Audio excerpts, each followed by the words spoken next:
اللہ کے پیارے نبی حضرت موسیٰ علیہ السلام اپنے رب سے ہم کلام ہونے کے لیے کوہ طور پہاڑ کی طرف تشریف لے کر جا رہے تھے۔ آپ کا گزر ایک قبرستان کے قریب سے ہوا۔ دیکھا کہ ایک چڑیا اللہ تعالیٰ کے ذکر میں مصروف ہے۔ وہ اونچی اونچی آواز میں اللہ کا ذکر کر رہی ہے، مگر اس کی زبان تتلا رہی ہے اور اللہ تعالیٰ کا نام صحیح ادا نہیں ہو رہا۔ حضرت موسیٰ علیہ السلام نے جب اللہ تعالیٰ کے یہ الفاظ سنے تو اللہ کے پیارے نبی حضرت موسیٰ علیہ السلام اس چڑیا کے پاس پہنچے اور جا کر اس چڑیا سے مخاطب ہوتے ہیں کہ اے چڑیا، تو اپنے رب کا ذکر کر رہی ہے، مگر تو اللہ تعالیٰ کا نام غلط بیان کر رہی ہے۔ اس چڑیا نے جب اللہ کے نبی کے یہ الفاظ سنے تو وہ چڑیا خاموش ہو گئی۔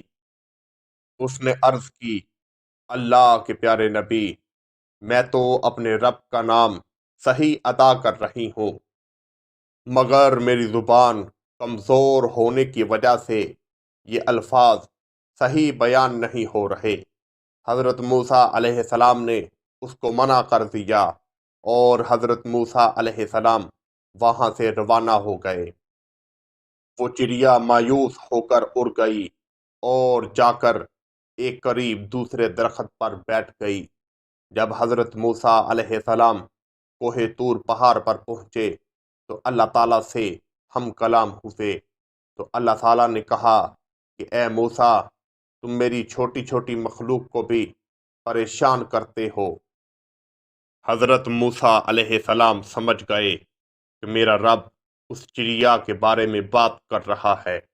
اللہ تعالیٰ نے حضرت موسیٰ علیہ السلام سے کہا کہ وہ میرا نام بالکل صحیح بیان کر رہی تھی، مگر اس کی معذوری کی وجہ سے اس سے میرے الفاظ صحیح استعمال نہیں ہو رہے تھے۔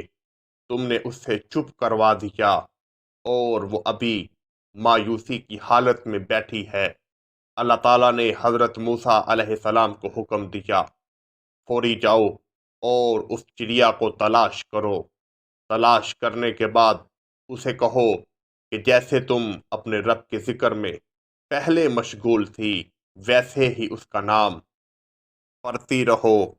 اللہ تعالیٰ کو یہ تمہارے الفاظ بہت پسند آ رہے ہیں۔ حضرت موسیٰ علیہ السلام وہاں سے نکلے اور قریب قبرستان میں پہنچے۔ کافی دیر تک حضرت موسیٰ علیہ السلام اس چڑیا کو تلاش کرتے رہے، مگر وہ چڑیا وہاں سے اڑ گئی تھی۔ کافی دیر کے بعد دیکھا کہ وہ چڑیا مایوس ہو کر ایک ٹہنی کے اوپر بیٹھی ہوئی ہے۔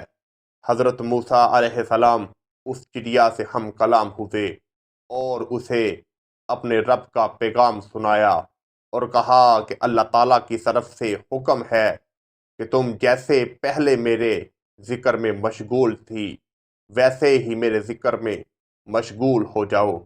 وہ چڑیا عرض کرنے لگی، اللہ کے پیارے نبی، جس دن سے آپ نے مجھے اللہ کا ذکر کرنے سے روکا ہے، اس دن سے آج تک میں نے کچھ نہیں کھایا۔ حضرت موسیٰ علیہ السلام نے کہا کہ تمہارے رب کا حکم ہے کہ تم جس طرح اللہ کے ذکر میں مشغول تھی، ویسے ہی اس کی حمد و ثنا بیان کرو۔ جب اس چڑیا نے اللہ تعالیٰ کا یہ ارشاد سنا تو اس کی خوشی کی انتہا نہ رہی اور حضرت موسیٰ علیہ السلام اسے اللہ کا حکم سنا کر اللہ تعالیٰ سے ہم کلام ہونے کے لیے واپس چلے گئے اور وہ چڑیا خوشی خوشی اللہ تعالیٰ کے ذکر میں مشغول ہو گئی۔ حضرت موسیٰ علیہ السلام ایک جلیل القدر نبی تھے جو ہر وقت اپنے رب کی عبادت میں مشغول رہتے۔ ایک دفعہ حضرت موسیٰ علیہ السلام نے اپنے رب سے عرض کی، اے میرے رب، میں تیرے جلوے دیکھنا چاہتا ہوں۔ اللہ تعالیٰ نے فرمایا، اے موسیٰ، تو مجھے نہیں دیکھنا چاہتا۔ بار بار اصرار کرنے پر اللہ تعالیٰ نے کہا، اے موسیٰ، میں اپنی تجلی کوہ طور پہاڑ پر ڈالوں گا۔ اگر تم اسے برداشت کر گئے تو تم مجھے دیکھ سکو گے۔ اللہ تعالیٰ نے رائی کے دانے کے برابر اپنی تجلی کوہ طور پہاڑ پر ڈالی۔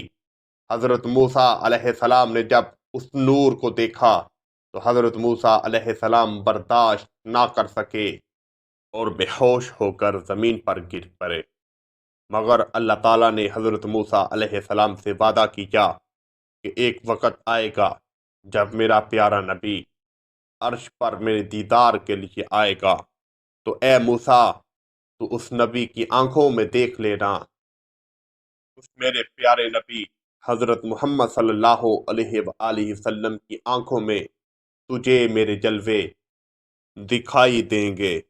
یہ شان ہے خدمت گاروں کی، سردار کا عالم کیا ہوگا۔